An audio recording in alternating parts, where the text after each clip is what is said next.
Announce করার কথা নয়, কারণ আজকে প্রিমিয়ার স্পেশালি ছবি রিলিজ করছে আগামীকাল, এবং শুধু পশ্চিমবঙ্গ কলকাতায় নয়, বাইরেও ন্যাশনালিও কালকেই রিলিজ করছে, যেটা বাংলা ছবির ক্ষেত্রে সচরাচর হয় না। আমরা খুব খুশি যে সেটা সপ্তমীর গুপ্তধনের সঙ্গেই হচ্ছে। গুপ্তধনের সমস্ত যারা মানুষ যারা গত 3টে ছবিতে আমাদের প্রচুর ভালোবাসা দিয়েছে, সকলকে টিম সপ্তমীর গুপ্তধন এবং SBF-এর তরফ থেকে আরও একবার আমন্ত্রণ জানাই। কাল থেকে আমরা অপেক্ষা করে থাকবো যে তাদের কেমন লাগবে। এতটা ভালোবাসার পরে দায়িত্ব বেড়ে যায়, প্রত্যাশাও অনেক বেশি। আমরা সেই প্রত্যাশা পূরণ করতে পারি কি না সেটাই কাল থেকে যাচাই করা হবে। তবে হ্যাঁ, আমরা সোনাদা একা ফেরে না, সোনাদা ফিরলেই সঙ্গে আবিরও ঝিনুকও ফিরি, কারণ গুপ্তধন মানে ইটস এ ট্রায়ো। তো এই তিনজনের সঙ্গে অ্যাডভেঞ্চার কেমন লাগলো সেটা জানারই অপেক্ষা। আজ অবধি আমরা ছবি নিয়ে কথা বলেছি, তবে সেই প্রচারের মধ্যেও আমরা প্রত্যেকেই বারবার বলেছি this film belongs to the audience. তারা যেভাবে এই ছবিকে আপন করে নিয়েছেন, এই 3টে চরিত্রকে ভালোবেসে যেটা আপন করেছেন, এই ছবিটা এখন তাদের কাজেই তারাই সিদ্ধান্ত নেবেন তারা কখন যাবেন, কীভাবে যাবেন, পরিবারের কারা কারা যাবেন, নাকি বন্ধুবান্ধবরা যাবেন। আমাদের তরফ থেকে নিমন্ত্রণ। এবং ছবির যেদিনকে মুক্তি হয় তারপর থেকেই কিন্তু আবারও শুরু হয়ে যায় দর্শকদের প্রত্যাশা। না, আমি এখনই অত দূরে এগোতে পারছি না, আমি অত দূরদর্শী হওয়ার যে বিপুল ক্ষমতা সেটা আমার নেই। আমি ওয়ান অ্যাট এ টাইম নিয়ে বিশ্বাস করি। আপাতত এই ছবি রিলিজ করুক কালকে, তারপরে কী হয় দেখি, তারপরে আস্তে আস্তে। আমার খুব তাড়া নেই এই বিষয়ে। যেমন প্রডিউসাররাও দেখে, তোমাদেরও কি সবসময় তোমরাও সেই মোবাইলে এটা দেখতে থাকো যে কোনটা হাউসফুল হলো? ইনফরমেশন আসে, খুব একটা যে কনসিয়াসলি খুঁজে খুঁজে দেখি তা নয়, খুব একটা সেই নিয়ে মাথা ব্যথা না রাখার চেষ্টা করি, কিন্তু খানিকটা দায়িত্বেরও ব্যাপার। তো একটু খবর রাখা ভালো যে কেমন দর্শকের কতটা ভালো লাগলো বা লাগলো না, এটার খবর রাখার চেষ্টা করি। তুমি কতটা নিজে রহস্যময় সিনেমা পছন্দ করো? খুবই পছন্দ করি সব রকম, এটা অ্যাকশন হোক বা থ্রিলার, ড্রামা, যে কোনো ধরনের হোক, যে কোনো থ্রিলিং গল্প ভালো লাগে। মানে সেখানেই যে গোলাগুলি বা লাথালাথি থাকতে হবে তা নয়। এটা যেরকম একেবারেই বাচ্চাদের জন্য, ফ্যামিলি ভিউইংয়ের জন্য, তো এখানে আমরা সেগুলো অ্যাভয়েড করারই চেষ্টা করি। যদিও এখানেও দুষ্টু লোক আছে, এখানেও বন্দুক আছে, এখানেও চেজ করা পালানো সবই আছে। তো সবসময় যে উগ্র হতে হবে তা নয়, তবে থ্রিলিং ছবি বরাবরই ভালো লাগে, সে গোয়েন্দা ছবি হোক আর না হোক। আবিরদার সঙ্গে কাজের যদি এক্সপিরিয়েন্স একটু শেয়ার করো। বেস্ট, ওনার সঙ্গে আমার সব থেকে বেশিবার জুটি বেঁধেছি আমি, এবং যেটা আমার সৌভাগ্য। আশা করছি আরও অনেক অনেক ছবি যেন আমি তার সঙ্গে। Thank you.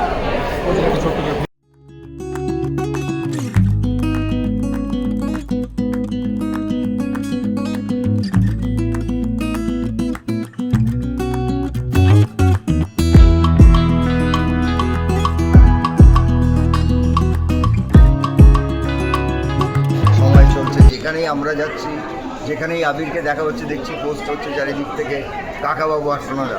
তো সোনাদাকে এত ভালোবাসেন, এবং ধ্রুবর এটা অসম্ভব ভালো একটা কাজ, সবাই অপেক্ষা করেন। আমার আন্তরিক শুভেচ্ছা এবং আমার দৃঢ় বিশ্বাস, যেটা আমি বারবার বলি, একটা পরিষ্কার বাংলার ছবি, এটা মানুষজন পাগলের মতন দেখবেন, এবং এটা খুব রাইট টাইম, যেখানে বাচ্চারা প্রচুর এসে এই ছবিটা দেখবেন। সোনাদার একটা হিউজ ফ্যান ফলোইং আছে, এবং এই টিমটা দারুণ ওয়ার্ক করে সবসময়, এবং আমার বিশ্বাস যে আবার সেইভাবেই সোনাদা ফিরবে বড় পর্দায়, এবং এই গরমের ছুটিতে মানুষ পাগলের মতো শোনে।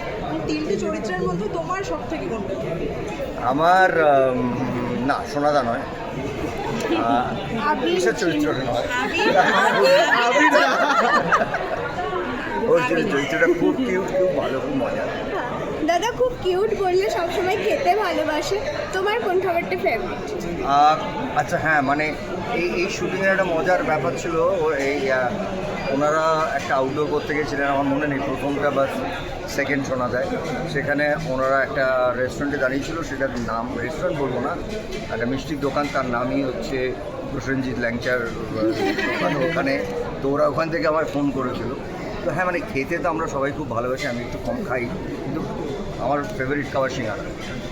এম্পায়ার ভার্সেস শরৎচন্দ্র, সে তোমার আগে হবে তো, আসবে আর রিঙ্কেল টুইঙ্কেল, ওটা ভালো, ওটা আসবে। কথা বল, আর কথা বলে কিছু নেই, এইটুকুই কথা ছিল আমার। গোপন রহস্য বলে দিলাম কেন আমি এসেছি, ঠিক আছে? একদম নতুন খুঁজে বার করে নিয়ে এটা একটা দারুণ ছবি। প্রত্যেকবার প্রত্যেকটা ফ্র্যাঞ্চাইজ দিচ্ছে, যতবার হচ্ছে ততবারই হিট হয়েছে। তো আমাদের একটু বাংলা ছবিরও সময়টা নরম যাচ্ছে, তো এই মধ্যে যদি একটুখানি হার্ড করে দেয়, শক্ত করে দেয় বেসটা, সেই আশায় রইলাম। ভালো করে, খুব সুন্দর অভিনয় করে, ভালো ছবি। দিদি কি বলবে আজকে মুক্তি, শুভ মুক্তির ঠিক আগের মুহূর্তে কি বলবেন? খুবই ভালো লাগছে, আমি খুবই এক্সাইটেড সিনেমাটা দেখার জন্য। এসবিএফের সিনেমা, ধ্রুবদার সিনেমা, আবিরদা আছে, অর্জুনদা আছে, ঈশাদি আছে আমার ফেভারিট। সো খুবই ভালো হবে সিনেমাটা, আশা করছি। খুবই ইন্টারেস্টিং, খুবই মজার একটা সিনেমা, আর অডিয়েন্স তো অলরেডি পছন্দ করে, অ্যান্ড এটাও আমার মনে হয় খুব বেশি পছন্দ, খুব ভালো পছন্দ। দর্শকরা খুঁজছে তোমাকে আবার নতুনভাবে কবে দেখতে পাবে, কি ছবি আসছে? নতুনভাবে, নতুন রূপে। Thank you. একদম। তো মানুষ কি বলছে, যারা তোমার চেনা পরিচিত ফ্যান, এই ছবি প্রত্যেকটা চরিত্র? কী বলছে সেটা আমার মনে হয় ছোটরা কী বলছে সেটা আমি বেটার বলতে পারবো, কারণ এই কদিন আমরা ইভেন আজকে সকালেও আমরা বিভিন্ন স্কুলে গিয়ে বাচ্চাদের সাথে ইন্টারঅ্যাক্ট করেছি, কলেজে গেছি। আমাদের যারা আসল দর্শক তারা তো ছোটরা, পাগলামোটা না আবার দেখেছি 4 বছর বাদে। ওই সোনাদা আবির ঝিনুককে নিয়ে ওই পাগলামোটা কবে আসছে, দশানন আচ্ছা প্রত্যেকবার কী করে বেঁচে যাচ্ছে, এই যে প্রশ্নগুলো ওরা যে কতটা ইনভলভ সেগুলো বুঝতে পেরেছি। তো সেই উত্তেজনাটা না, আমাদের উত্তেজনাটা ওদের মধ্যেও গেছে, ওদের উত্তেজনাটাও আমরা রিসিভ করেছি। সো খুবই ভালো লাগছে যে ফাইনালি এত বছর বাদে আবার আমরা আসছি, আর এই ক্রেজটা ওদের মধ্যে এখনও আছে। আর আজকের প্রত্যাশা আজকে থেকে? আজকে তো অ্যাকচুয়ালি খুব কাছের মানুষরা সবাই দেখবেন। সো আজকেরটা আমি ঠিক পরীক্ষা বলবো না, কালকে থেকে প্রত্যাশাটা বেশি জন্মাবে আমার মনে হয়।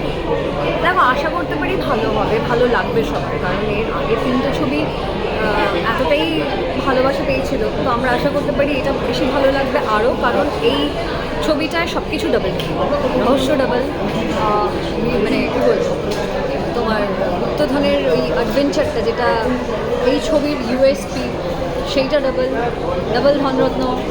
সো হ্যাঁ, থ্যাংক ইউ।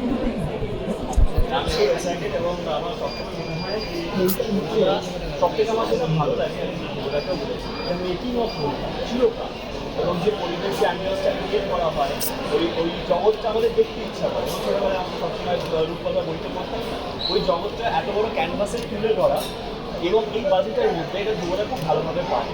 তো সেই কারণে আমার এই ফ্র্যাঞ্চাইজি দেখতে খুবই এক্সাইটেড, কারণ আবিরদা, অর্জুন এবং ঈশাদি তিনজনেই আমার খুব পছন্দের অভিনেতা এবং অভিনেত্রী। সো খুবই এক্সাইটেড, এবং এর আগেও যতগুলো সিরিজ আমি দেখেছি, আমি খুবই একটা লাস্ট অব্দি যে টুইস্টটা থাকে সেটার জন্য খুবই এক্সাইটেড হয়ে বসে থাকি। সো অফকোর্স খুবই এক্সাইটেড।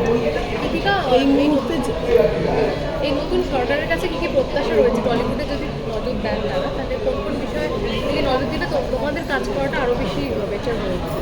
আমার মনে হয় যে এইটা জাজমেন্ট করার জন্য এবং কিভাবে ভালো হতে পারে, কিভাবে কি হতে পারে সেটা ভাবার জন্য অনেক বড়রা আমার ওপরে যারা আছেন, বা অনেক বড় বড় অভিজ্ঞ মানুষেরা আছেন যারা এটা নিয়ে ভাবছেন, এবং অনবরত আমার মনে হয় তারা এটা নিয়ে ভাবেনও। আমার শুধু এটুকুই একজন ইন্ডাস্ট্রির পার্ট হিসেবে আসা যে যেটাই হোক ভালো হোক। এই যে খুবই এক্সাইটেড, মানে একটা সিনেমা হওয়ার পর মনে হয় যে আরও কতদিন টাইম লাগাবে পরেরটা আসাতে। তো ডেফিনেটলি খুব এক্সাইটেড, এবং সিনেমাটা আমি আজকে দেখছি এবং পরে ফ্যামিলি নিয়ে দেখার প্ল্যান তো আছেই, যেরকম প্রত্যেকবার করি। তো খুবই ভালো লাগছে, খুবই এক্সাইটেড, আশা করছি এই গল্পটা, ওই সিনেমাটাও দারুণ। অর্পিতা দি ছবিটা দেখার জন্য তুমি কত এক্সাইটেড? খুব এক্সাইটেড। আমি একটু দেরি করে ফেলেছি আজকে আসতে, বাট আমি ডেফিনেটলি এটা আরেকদিন এসে পুরোটা দেখবো, বিকজ মানে ধ্রুবদার ছবি সপ্তডিঙার গুপ্তধন এতদিন ধরে মানুষের মাঝখানে রয়েছে যে everybody is talking about it, and there is such high hopes. সবার ভীষণ হাই এক্সপেকটেশন আছে, আমারও আছে, আমিও সেটার ব্যতিক্রম নই। প্রচুর এক্সপেকটেশন রয়েছে।